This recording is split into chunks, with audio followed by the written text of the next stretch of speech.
The latest and second expansion for Heat is on our table. This is Heat Tunnel Vision. We've got it set up here. We're going to run through some of the things that this is doing, some of the things that it's bringing to the Heat universe. This probably has about as much as the last expansion, maybe a little less. I feel like you missed an opportunity to say that we're going to race through all of the contents. I did miss that because, opportunity. First of all, if you're like living in the dark or don't know what Heat is, because this game has taken the world, I think, by storm. Living in the dark, is that a tunnel reference? That wasn't actually.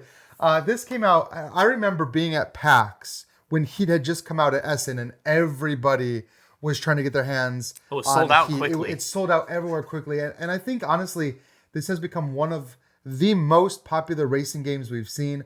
Maybe Formula D is. I think it's probably the most successful racing board game to date. Sure. Now, if you're a Formula D fan out there, or Formula Day, depending on how you pronounce it, come at us in the comments. We're not going to argue with you, though. I'll defend Heat to the grave because of the mechanisms that are in Heat, the way that you're managing your hand, and that's kind of being put to the test here. Because one of the things every expansion so far has released, yes, you get another player, you get 8 players. That was obvious. Yes, purple this time. Which is cool. Emily will be pleased. That's true. But the real key thing about the Heat expansions are the maps. And this one does come with 2 maps, Espaa and the Netherlands. And with the Espaa map being maybe one of the most mechanically technical maps we've seen for Heat. Yeah, I mean, just in the turns alone, they've got some chicanes that were introduced in the last expansion, but most importantly, they've got these tunnels. So you see some tunnels here in these darkened spaces with obviously the tunnel mouths.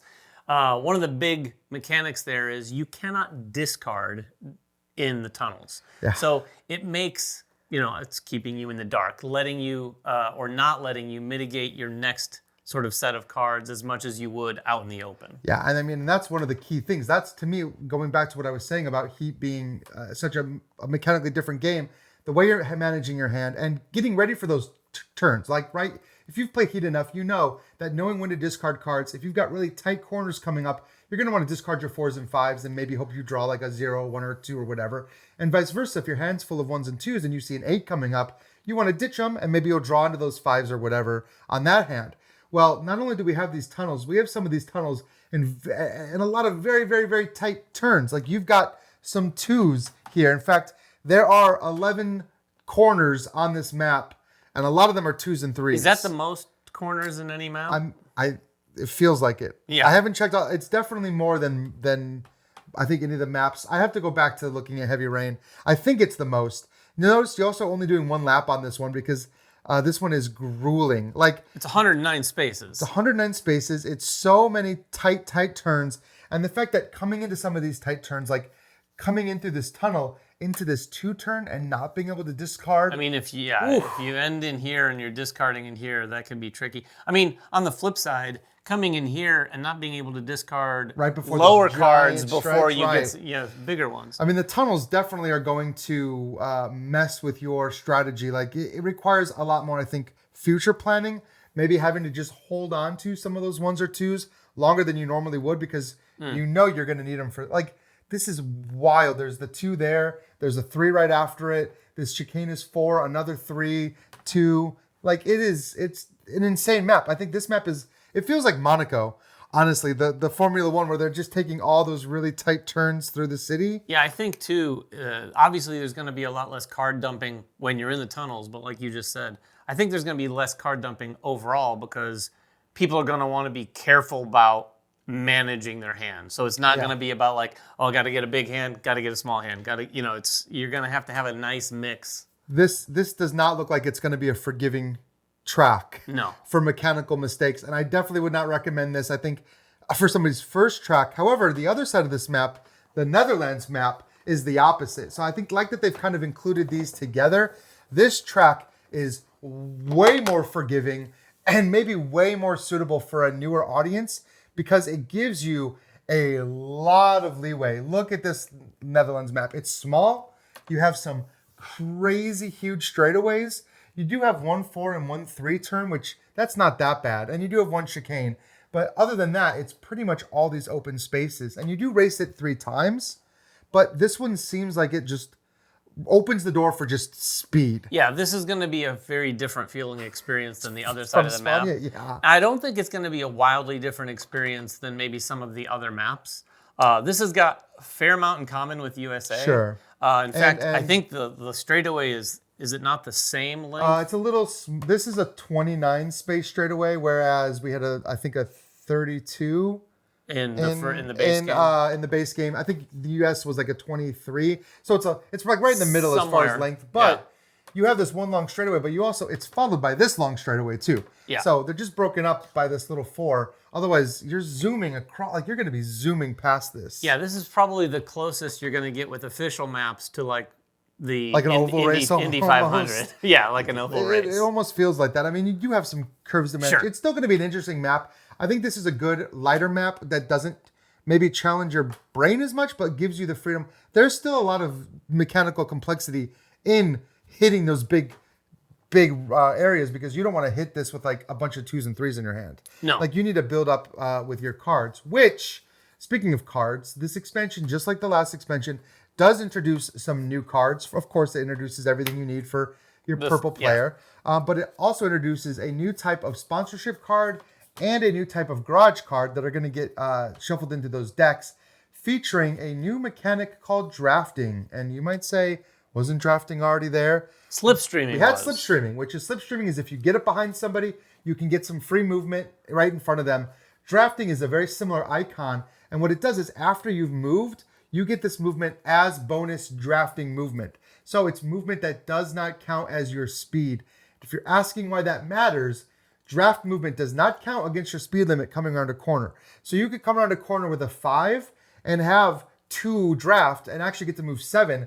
And if that ends you up, like if you end up in a location where you can slipstream, then you could get even more. You could get a lot of movement off of just a simple 5 turns. Which is like slipstreaming. Slipstreaming doesn't count also. It's similar to the slipstream. You don't have to be behind a car. They don't consider it slipstreaming because it doesn't benefit anything you have that gives you bonuses. Like weather conditions might give you bonuses to slipstream or penalties to slipstreaming. Like doesn't affect these. Does not affect the draft card. So you've got some that are going to get shuffled into the garage deck that you can draft. Yeah, the front wing. There's a variety of front wings here that have various different drafting values from like 1 to 3 here, as well as some other icons on there. And then all the sponsorship cards are the same. They're just going to get mixed in and give you a higher chance of drawing them when you earn sponsorship cards, which again, you earn sponsorship cards primarily through playing through like the campaign, the championship race, which like puts out the press boxes and stuff. And yes, these 2 boards do have cards that will allow you to use them. They've got event cards. They've got even a couple events for USA and Great Britain, as well as events specific to these 2 new maps. Yeah, so this should give you a lot. I mean, if you're a fan of Heat, this is a must own. I mean, it brings in just getting the 2 new maps. People are so hungry for maps. I see people printing maps off on Etsy and having them printed, like, and whatever. Like, people are dying for new maps. So it's always exciting to see some official new maps. And now we're finally, I think, full with 8 players. I don't know. That's the question I was about to ask. Ryan is the bigger Heat player than I am. This does bring it up to filling the base box in terms of cars and players. It's up to 8 players. Where do they go from here? Do they go any? Is this it? Is this Heat complete? You might notice if you're one of us diehard Heat fans, when they first announced Tunnel Vision, even they changed some of the maps to go from 8 to actually 12 places for cars to start. And there's been no official ruling as to like how to play with 12 cars. Obviously, there's only 8 colors, but they do give you. So the fact that they're going to print, and even this map right here, you can see in the Netherlands, goes up to 12. So theoretically, you could have 12 cars racing on this map. So they're doing some planning ahead, which they weren't necessarily doing to begin with, because one of the things, the aggressive legends here, this one has icons that make the legends behave a little bit more aggressively, and they actually suggest to go back on the original boards and add those chevrons. You can, if you want to use this, when they get a little close to some of these chicanes, it actually, if you're using the aggressive mode, they can go through multiple turns in one go, which really, those chicanes slowed them down. This allows them to kind of speed through and make them a little bit more competitive and a little harder on those maps. So they are saying, hey, you can go back to some of your older maps and just draw those in. If you want to do that. If you want to do that. On the 5 and 6, so you could use that mode with the older maps as well. I mean, that's kind of cool. Let us know in the comments below whether or not you're going to go back I and probably draw would do on it. your old maps. I would do it. Or if you'd never touch a Sharpie to a board game. When it's an official mandate. A mandate? I don't know about a It mandate. felt like more of a suggestion. It's a suggestion from the designers. They say you can use this system. I really do like, I think if you've never played Heat with the Legend system, even playing like 3 players to get it up to that 8 total play Even count. 2 players, even solo. Oh yeah, and you make very playable solo. Yeah, with it's an that incredibly system. good system for playing this at any player count, for because sure. you can play effectively at a full player count. But enough about Heat. If you have any questions at all about these 2 maps, or if you know things about these, if you've had more experience playing them than we have, particularly Netherlands, because this map, we're struggling to figure out, like, what is the really unique aspect of this? Is it the 2 longer straightaways? Is it the fact that it does feel maybe a little closer? Not quite an oval, obviously, but closer to that sort of experience? Let us know in the comments below. Until next time, though, make sure everyone has fun at the table, and we'll see you then.